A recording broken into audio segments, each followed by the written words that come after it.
War has already made the decision that we too are going to occupy one of the central squares in London on the anniversary of the Afghan War in October.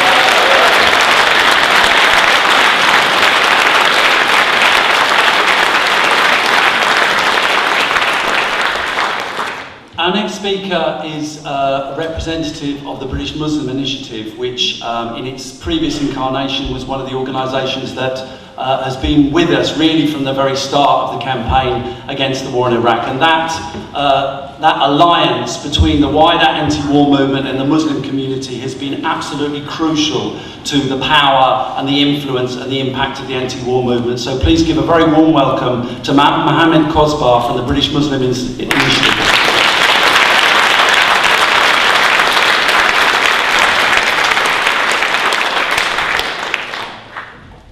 Dear ladies and gentlemen, good afternoon first. I'd like to start with saying that I have the privilege to be with you today, and especially to be with these great men and women in this panel. Tony Benn, George Galloway, Tariq, Lindsay, David. It is a privilege really for us to be here with you today. And I would like to start with congratulating the Stop the War movement and the anti-war movement and the Stop the War coalition. First, for organizing this conference, this very important conference, and secondly, for the outstanding achievement during the last 10 years, which we as Muslim community are proud to be part of it. We've worked together since the war on terror, since the invasion of Afghanistan, and we've been through difficult times sometimes and very interesting times sometimes.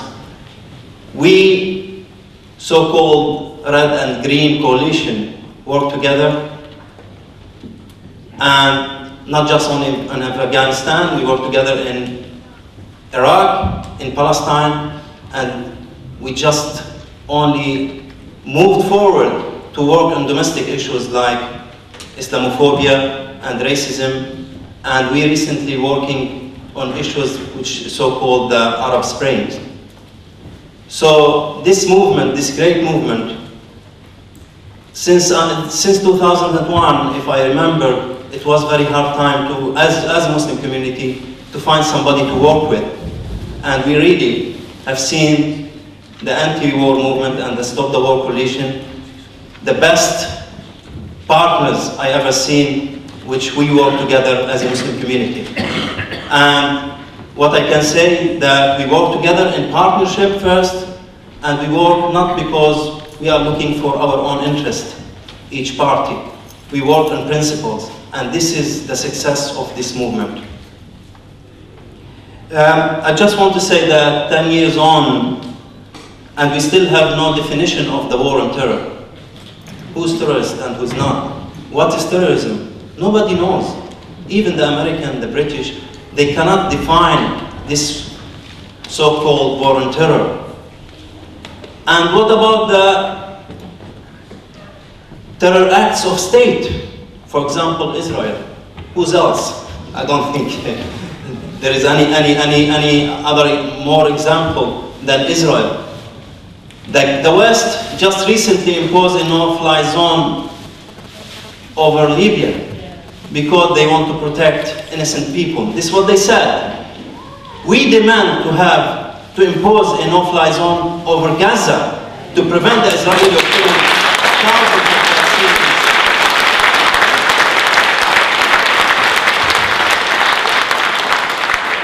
To prevent them killing thousands of Palestinians, not just only recently, but for the last 63 years. They've been killing and no one is even trying to stop them. What a hypocrisy. What is double standard we've seen, we are seeing these days.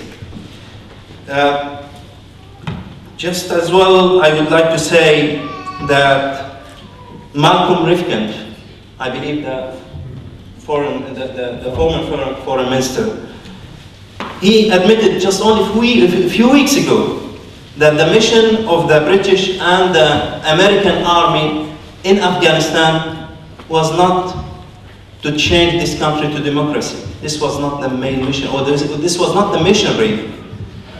Or to eliminate the corruption, or destroy the drug trades, or even protect the Afghani women from oppressions. This was not the mission.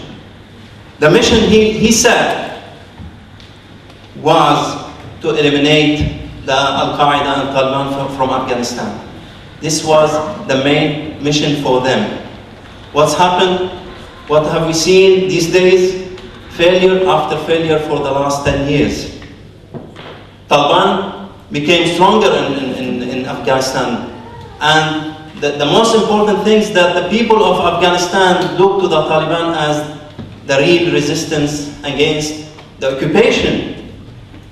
And they are not just only spread in Afghanistan, they spread even in Pakistan. And the movement of Taliban in Pakistan is more stronger than the one in Afghanistan.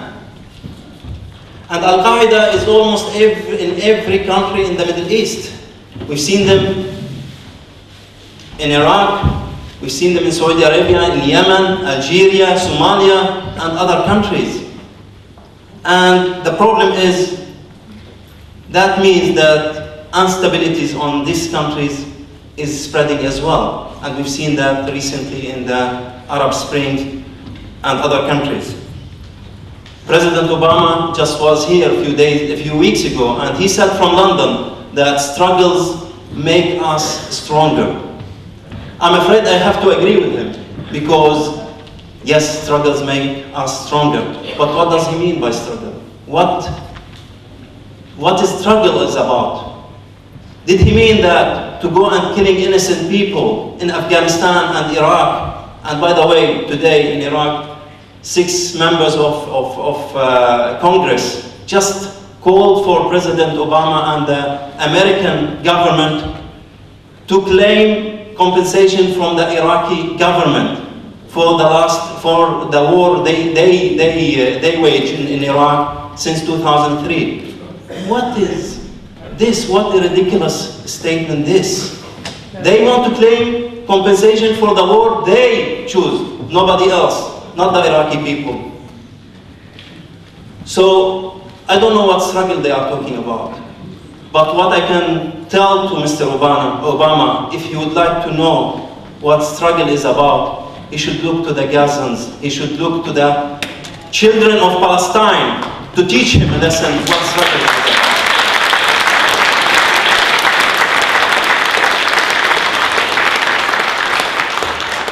Finally, Theresa May, our Home Secretary, just mentioned the PREVENT strategy just only a few days ago. And I can assure you that this strategy, this controversial strategy, will be a catastrophic strategy in not just only in the Muslim community, in the wider community. And we've seen, we experienced, I am a trustee of Finsbury Park Mosque. Just only 2 days ago, we received an envelope with the nasty letters and pictures and white powder on it, threatening the mosque. We have to call the police, they come and they close the mosque, and they have to investigate with this strange uniform and with masks and other things, and they have to investigate this powder to find out what's happened. This is an example about how Islamophobia will be. We will have more and more incidents like that.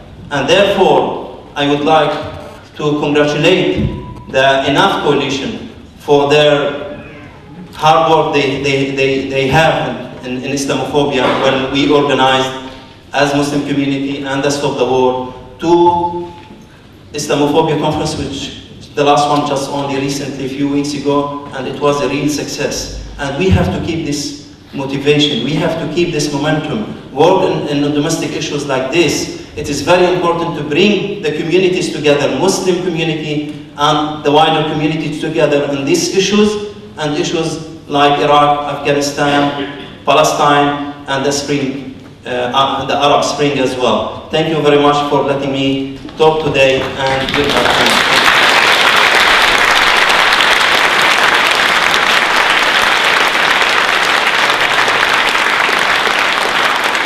Thanks.